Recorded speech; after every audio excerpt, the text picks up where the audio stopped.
World. A day after threatening Hamas with his last warning to get out of Gaza that there would be hell to pay if the remaining hostages were not released, Donald Trump was asked what action he might take if that does not happen. What does that mean in your eyes? Is that military action? Would you join strikes with Israel? Well, you're going to find out. Somebody's going to have to get a lot rougher than they're getting.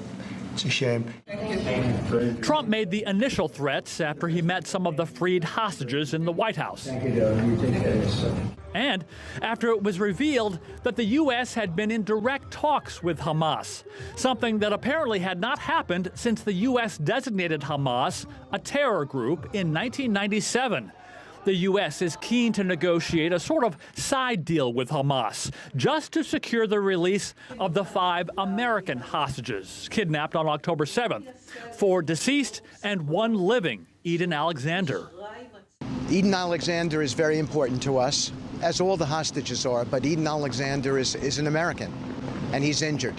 We want to see these hostages come home. We're not going to sit here, do nothing, and tolerate these kind of inhumane conditions.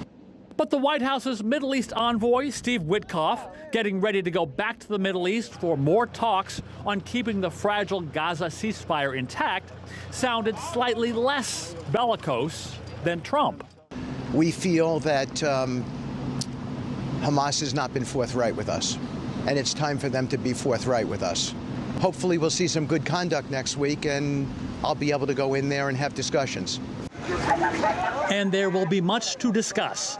This was the funeral on Thursday after Israel was accused of breaching the ceasefire with a drone strike in a neighborhood in Gaza City that left at least 1 dead and 1 seriously injured. Israel claiming it targeted people planting bombs near its troops. As for the U.S. side negotiating with Hamas, Israel's response remains muted, and a Hamas spokesperson said that the enemy's threats won't get it anywhere, but not clarifying whether they meant Israel or Donald Trump. Andy Roesgen, TRT World, Washington.